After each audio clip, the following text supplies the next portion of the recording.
विज्ञान से जुड़ी नवीनतम वीडियो को देखने के लिए चैनल की सदस्यता लेना ना भूलें और विज्ञान से संबंधित सभी वीडियो पर जानकारी लेने के लिए बेल आइकन जरूर दबाएं।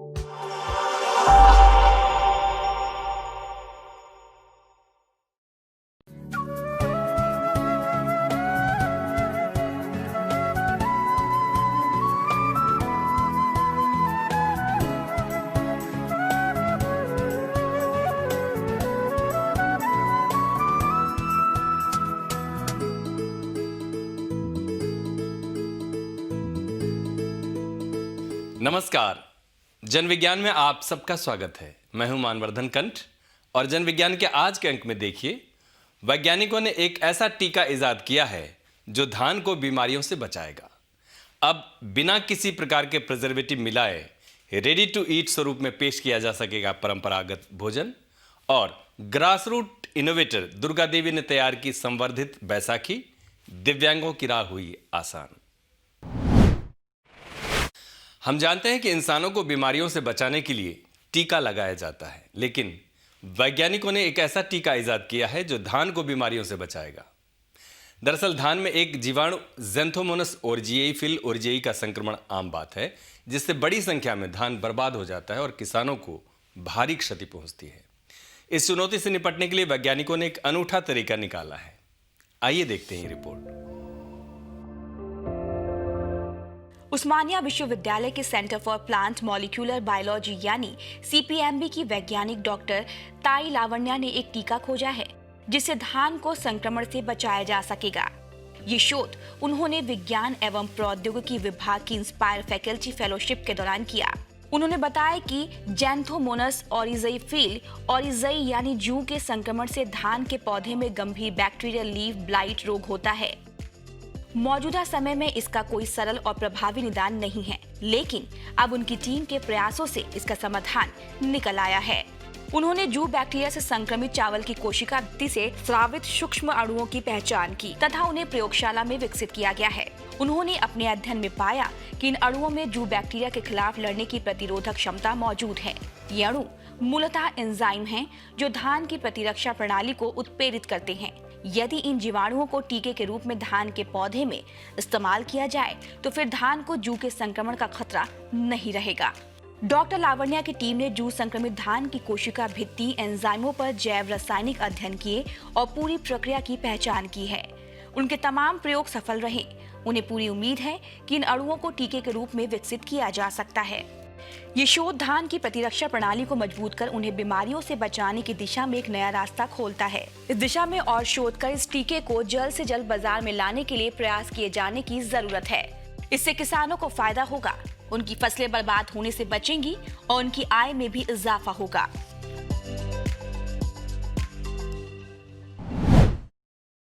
आजकल के व्यस्त जीवन में रेडी टू ईट भोजन की मांग बढ़ती जा रही है। इसे ध्यान में रखते हुए बाजार में कई प्रकार के डिब्बाबंद उत्पाद मिल रहे हैं जिनमें प्रिजर्वेटिव का इस्तेमाल किया जाता है। हालांकि घर में बने जायकेदार खाने का मुकाबला ये उत्पाद नहीं कर सकते। इसके मद्देनजर CSIR के वैज्ञानिकों ने एक अनूठा हल खोज निकाला है। अब बिना किसी प्रकार के प्रिजर्वेटिव मिलाए रेडी टू ईट स्वरूप में परंपरागत भोजन को भी पेश किया जा सकेगा। आइए देखते हैं ये रिपोर्ट।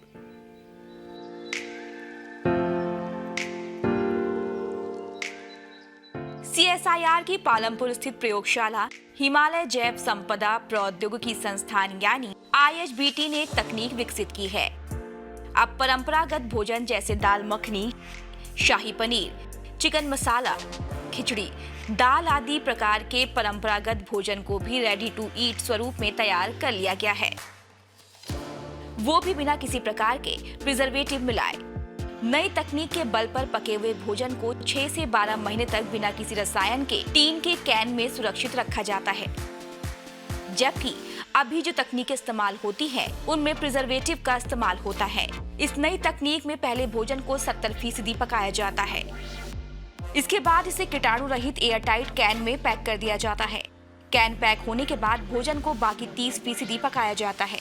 चूँकि इस दौरान कैन पूरी तरह से सील्ड होता है, इसलिए इसमें हवा नहीं घुस पाती और जब तक कैन को खोला नहीं जाए वो सुरक्षित ही रहता है। इस प्रकार के भोजन में प्याज, टमाटर, लहसुन और सभी मसाले भी मिलाए जाते हैं, लेकिन कैन को 1 साल बाद खोलने पर भी जायके में कोई बदलाव नहीं आता है। कैन को खोलने से पहले थोड़ा गर्म करने की जरूरत पड़ती है। ये तकनीक हस्तांतरित की जा चुकी है और कई कंपनियां इस प्रकार का भोजन बनाकर बाजार में बेच रही हैं। देखिए, आजकल रेडी टू ईट फूड की टेक्नोलॉजी आप देखते होंगे मार्केट में अनेकों रूप में है, और अधिकतर जितने रेडी टू ईट फूड हमें मिलते हैं मार्केट में, उनमें कई किस्म के प्रिजर्वेटिव होते हैं। हम ये चाहते थे कि लोगों के पास तक बना बनाया खाना पहुंचवाया जाए जिसमें हम किसी भी केमिकल या प्रिजर्वेटिव का प्रयोग ना करें, और ऐसा हो जैसे घर में ताजा बना हुआ घर का खाना हो। ये हमारा मुख्य मुद्दा था। और सबसे पहले हमने ये सोचा कि जो हमारे पारंपरिक भारतीय व्यंजन हैं, जैसे अगर हम हिमाचल में हैं तो हिमाचल का पारंपरिक व्यंजन क्या होगा, अगर हम पंजाब में हैं तो पंजाब का पारंपरिक व्यंजन क्या होगा। तो हम ये चाहते थे कि ऐसे व्यंजन लोगों के घर घर तक पहुंचे, और खासकर अगर किसी राज्य विशेष के लोग दूसरे राज्य में रहते हैं और वो अपने राज्य का खाना चाहते हैं खाना, तो उनके पास तक भी एक स्वास्थ्यवर्धक खाना पहुंचे। ये हमारा मुख्य उद्देश्य था, और इसमें तकनीकी किस तरीके से मददगार सिद्ध हो सकती है, ये एक उसका उदाहरण था। तो क्या था कि रिटॉर्टिक टेक्नोलॉजी है, और हमने उस रिटॉर्ट टेक्नोलॉजी को इस तरीके से यूज किया कि उस टेक्नोलॉजी में हम कोई प्रिजर्वेटिव यूज नहीं करते, कोई केमिकल यूज नहीं करते, और कम से कम कोई भी खाना बना बनाया 6 महीने तक सुरक्षित रहता है। आप जब कम से कम आप जब भी आप डब्बा खोलेंगे आपको लगेगा कि ये भी ताजा घर का बना बनाया खाना। IHBT के निदेशक डॉक्टर संजय कुमार के अनुसार इस तकनीक के कई फायदे हैं। इसका इस्तेमाल प्राकृतिक आपदाओं में राहत पहुंचाने के लिए भी हो रहा है। कुछ दिन पहले उड़ीसा में, फिर बंगाल में, और उससे पहले केरला में तूफान आया था, बाढ़ आई थी, त्रासदी थी, और कई लाख कई हजार लोगों के पास एक दिक्कत है कि खाना कैसे पहुंचवाया जाए। तो हमने अपनी इस तकनीकी का प्रयोग किया, और वेस्ट बंगाल वगैरह में और उड़ीसा में तो हमने करीब 3 लाख डिब्बे पहुंचवाए, कई सौ टन खाना हमने पहुंचवाया। इस प्रकार हिमाचल प्रदेश के होटल, रेस्टोरेंट में भी ये भोजन इस्तेमाल हो रहा है। डॉक्टर संजय कुमार का कहना है कि कई बार पर्यटक घूमकर देर से होटल पहुंचते हैं, तब तक किचन बंद हो चुका होता है। ऐसे में उन्हें ये पैक्ड फूड परोसा जाता है। डॉक्टर संजय कुमार बताते हैं कि इस तकनीक में केंद्रीय अर्धसैनिक बलों ने भी दिलचस्पी दिखाई है। दरअसल जब वो जंगल में भोजन बनाते हैं तो आग जलने की जानकारी नक्सलियों को मिल जाती है, जो सुरक्षा के लिहाज से खतरनाक हो सकता है। ऐसे में रेडी टू ईट भोजन उनके लिए लाभकारी साबित हो सकता है। ओडिशा की कुछ कंपनियां इस तकनीक को हासिल करने के लिए प्रयासरत हैं। IHBT ने हिमाचल प्रदेश के परंपरागत भोजन कांगड़ी धाम को भी इस तकनीक से पैक कर देश भर में पहुंचाया है। कांगड़ी धाम 5 प्रकार के भोजन का एक संयुक्त रूप है। हिमाचल के लोग जो देश के दूसरे हिस्से में बसे हैं, वो अपने परंपरागत भोजन को मिस करते हैं, लेकिन अब उन्हें ये पैक्ड स्वरूप में हर जगह उपलब्ध होने लगा है। अन्य स्थानीय भोजन को भी इस तकनीक से देश भर में पहुंचाया जा सकता है।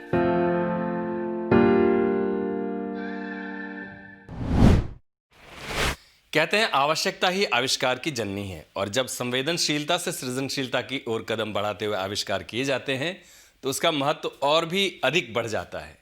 ग्रासरूट इनोवेटर दुर्गा देवी ने एक ऐसी संवर्धित बैसाखी तैयार की है जिससे दिव्यांगों की राह आसान हो गई है। आइए देखते हैं रिपोर्ट।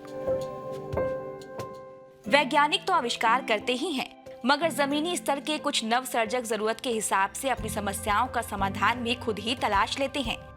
ऐसी ही एक ग्रासरूट इनोवेटर है बरेली, उत्तर प्रदेश की दुर्गा देवी। दुर्गा देवी दिव्यांग है, जिनका अदद सहारा होती है एक बैसाखी। लेकिन उन्होंने देखा कि जो बैसाखी वो इस्तेमाल कर रही हैं, उन्हें मदद तो करती है, लेकिन पूरी तरह से उनके अनुकूल नहीं है। उसमें कई सारी खामियां हैं, जिससे उन्हें चलने में कई प्रकार की दिक्कतों का सामना करना पड़ता है। कई बार वो गीले फर्श पर फिसल गईं, क्योंकि बैसाखी ठीक से फर्श पर टिक नहीं पा रही थी। इसलिए उन्होंने इस बैसाखी में संशोधन कर एक नई बैसाखी बनाने की सोची। दुर्गा देवी ने घर से बाहर निकलने पर नोट किया कि कई बार उबड़ खाबड़ रास्तों से उन्हें झटके लगते हैं। इससे कई बार बैसाखी भी हाथ से छूट जाती है। इसके अलावा ये भी पाया कि बैसाखी को सतह पर टिकाने में भी कई बार असुविधा होती है। उन्होंने अपनी बैसाखी में 3 सुधार किए। एक बैसाखी में एक बेल्ट जोड़ दी जो बैसाखी को हरदम कंधे से जोड़े रखती है। इससे फायदा ये है कि बैसाखी कभी हाथ से छूटेगी नहीं। दूसरा, उन्होंने बैसाखी में एक शॉक ऑब्जर्वर फिट कर दिया, यानी उबड़ खाबड़ रास्ते या सीढ़ियां उतरने आदि में झटके नहीं लगेंगे। तीसरा, उन्होंने बैसाखी के निचले हिस्से में एक क्लच के साथ कपनुमा उपकरण फिट कर दिया, जिससे बैसाखी को किसी भी प्रकार की सतह पर आसानी से टिकाना संभव हो गया। इन नए सुधारों से बैसाखी में पैदा होने वाली उपरोक्त दिक्कतें खत्म हो गई और बैसाखी पहले से ज्यादा असरदार हो गई। दुर्गा देवी की बैसाखी आज लाखों दिव्यांगों का सहारा बनी हुई है। नेशनल इनोवेशन फाउंडेशन ने उनके कार्य का मूल्यांकन किया और उसे उपयुक्त पाया। उन्हें वर्ष 2019 में राज्य की श्रेणी में नेशनल इनोवेशन अवार्ड प्रदान किया गया।